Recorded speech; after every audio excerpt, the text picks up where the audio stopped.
Grand Rising, Grand Rising, Grand Rising. It's your boy Knowledge and Mind, the God Knowledge and Mind. This is the Mind Body Nexus. As y'all can see, just start my day off. I know I'm a little, displaced, but like I said, as long as I feel comfortable with myself, that's all that really matters. I ain't trying to really impress nobody. But speaking of, if you can see this area, I ain't gonna show too much, but this area has restaurants over here. I stay in this building over there.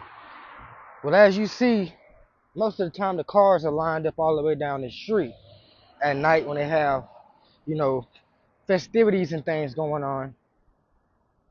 And I'm making this video and this message for those who seem like you done came a long way in your own character development. Like you develop a lot of characteristic traits that you feel as a success to you. You got rid of smoking, you got rid of anger, you got rid of lust, you got rid of a lot of things. Like you're really ascending in your character, in your spirit. You're really becoming something better than what you were before. Well, a lot of people are becoming better in what they're gaining, material, but they're still not coming better up here. Now, we live in a world where we have to be 50-50. We have to be spiritual and physical.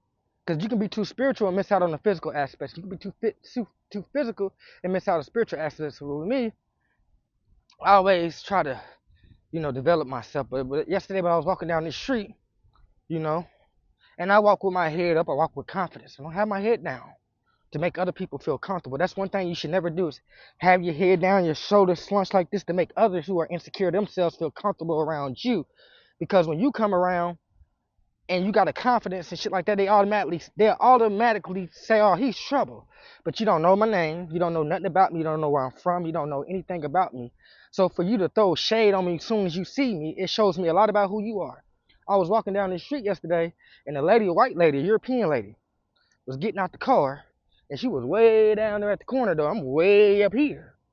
But anyway, I'm walking, and I live in this neighborhood. You get what I'm saying? It's not my fault the neighborhood I live in got restaurants in it, but evidently she's a person that's coming over here to go to a restaurant. But I stay in this neighborhood. This is my neighborhood. I stay here. And luckily, we're not a gang controlled city, because if this was my neighborhood and motherfuckers come over here disrespect me, then we'll make sure you don't come over here anymore. But we ain't on that type of time, bro, because one thing we realize, we're not on that. But she looked at me. She looked at me once, and then she walked. Then she looked at me again. Then she did like this. Doop, doop, doop. And that is to make you feel some type of way about yourself. Because when you're a young, especially a young melanated man like myself, and you live in a major city and you walking with your head up, you don't have a group of guys around you, you walking with your head up, you don't have your pants sagging, you don't have tattoos all on your face, you ain't walking around looking like an ignorant nigga, then people gonna look at you as trouble. And I got confused by that at first. So the reason you gonna get confused in your spiritual journey, because you gotta understand what they told us is all a lie. Reality operates the opposite way. Remember when they was in school and they told us, grow up, graduate, and do the right thing, go to work, and be a good citizen in society, and you will make a happy reality with what you have.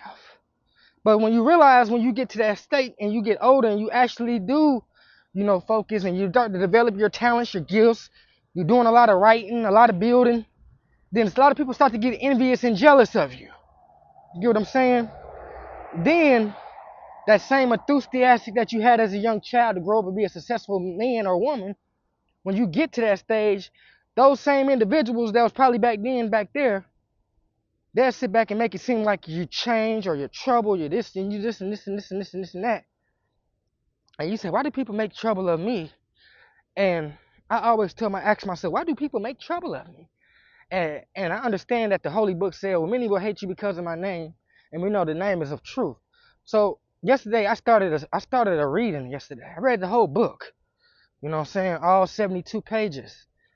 The Ankh, the science of the Ankh and magnetism, and how the Ankh. This is an Ankh for y'all that don't know. The Ankh was a conduit. It was used as a power conduit. Back in the ancient times, they used the Ankh for electricity. So this very little piece I had, they used these. They made different shapes and sizes of these to produce certain electrical currents and things like that. Benjamin Franklin, Einstein, Pythagoras, Aristotle, all these people that were supposedly Greek or European philosophers or scientists, they got most of their science from ancient Egypt. They ain't gonna tell you that. Because if you make the connection and realize a lot of the white philosophers, scientists of the time, the Greeks and stuff, you gotta understand that the Greeks founded Alexandria in Egypt. You remember that? If y'all read and study, you know this. So therefore, the Greeks, a lot of the Greek traditions you see, most of that's coming from Egyptian religion.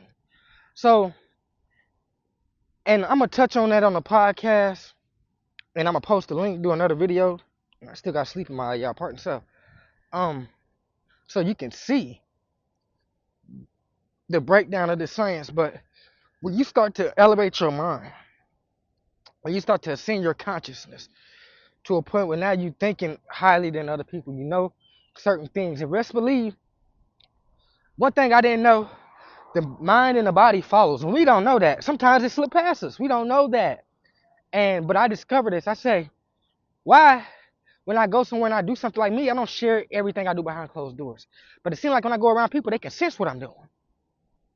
Because they like, just like the other day, I'm not going to lie. I ain't going to tell you how much I find. Like I said, I like to try to put stuff in private groups. I don't like to tell people all my business. But I found some money. Now, when I found the money, I never told anybody what the money I found. I never told anybody about it. But it seemed like I went around people, they knew I had found some money because they was all being very like bitter towards me. Like there was someone was envious, or someone was giving a look like, we know what you got, we know what you found.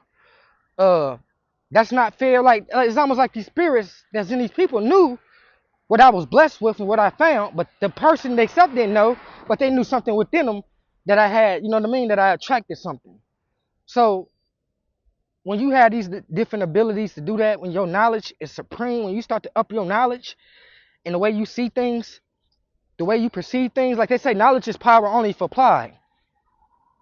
I be watching motivational videos, and one of the videos was telling me when you wake up in the middle of the night, don't do anything, just start praying and meditating and doing this and doing that. And I started doing that. And I start to see some changes within 1 or 2 days. I start to see profound changes. It felt like a lot of spiritual cords had been cut from me. A lot of people that drain my energy just by moving or talking or standing or something like that. It seems like that doesn't happen anymore. It's like I cut the cords of energetic vampires who are stealing my energy.